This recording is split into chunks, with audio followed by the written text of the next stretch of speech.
Hi, I'm Emily. I'm Noah. And today we're going to be talking about Noah's concept for Candyman joining Dead by Daylight. So, what version of Candyman were you hoping would be in the game?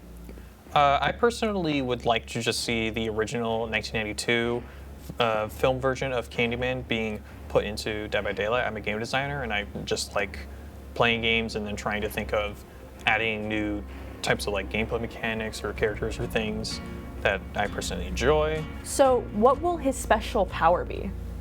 So his special powers, because every killer has like two special powers really.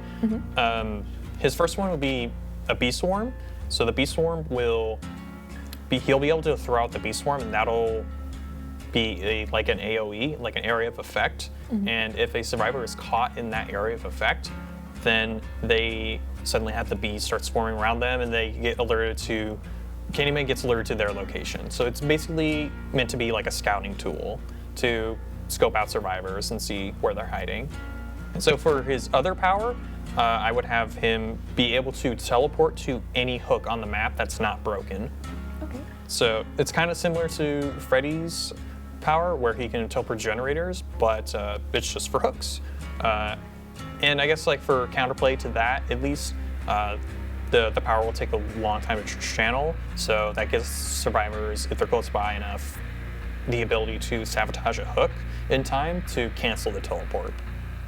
So I feel like that could be a good gameplay opportunity. Yeah, and it will definitely allow survivors to utilize perks that are normally underutilized, like Saboteur, for sure. And what would his 3 special perks be?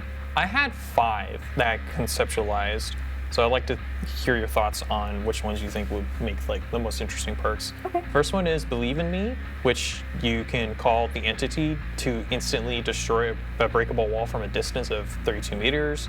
I wanted to provide a way for killers to use planning and strategy in order to get around breakable walls. The second perk is Hex Cabrini Green's Legend. When a survivor is downed, use control, say, to inflict survivors with a deep wound and cause them to bleed out faster than normal. And if a survivor dies by bleed out, you can mori any survivor with at least 1 hook of inflicted. So the reason why I want to do this is because I wanted to give more of a reason to let survivors bleed out as opposed to just killing them on a hook. I understand that could lead to like a slug meta for him, but I don't know. I just kind of wanted to see new gameplay situations happen in Dead by Daylight, so that's why I came up with the idea for that perk. And then I have Razor's Tip. You can become obsessed with one survivor. When you injure survivors other than the obsession, inflict deep wounds and gain a token. For each token, up to a max of 3, Bloodlust triggers faster by however many seconds. It's a pretty simple perk. I basically just made it to help with killers that struggle to move around or have like a fast moving option around the map, to help them move around the map easier and close out hits on survivors. Then for the 4th perk, I had the Forbidden. If the killer is within 5 meters of the survivor and the survivor uses the pallet gets destroyed 1 second later by the entity. That would I can see a lot of Freddy mains using that because they like to utilize fake pallets. Yeah, definitely. And then for the 5th perk, Farewell to Flesh, you become obsessed with one survivor. When you injure a survivor other than the obsession, gain 1 token, up to a maximum of 5 tokens. Each token grants additional gen regression when kicking a generator, and this spends all the tokens you currently possess.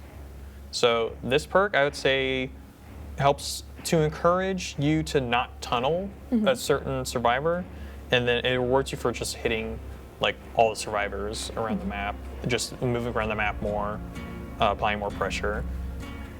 It's basically kind of like a Pop Goes the Weasel, but you don't have to hook people. Okay.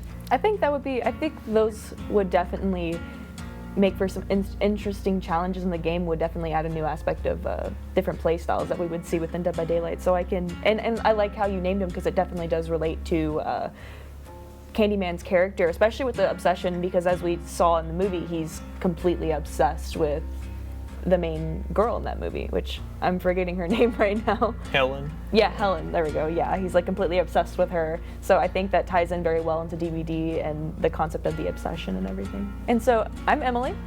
I'm Noah. And thank you guys for watching.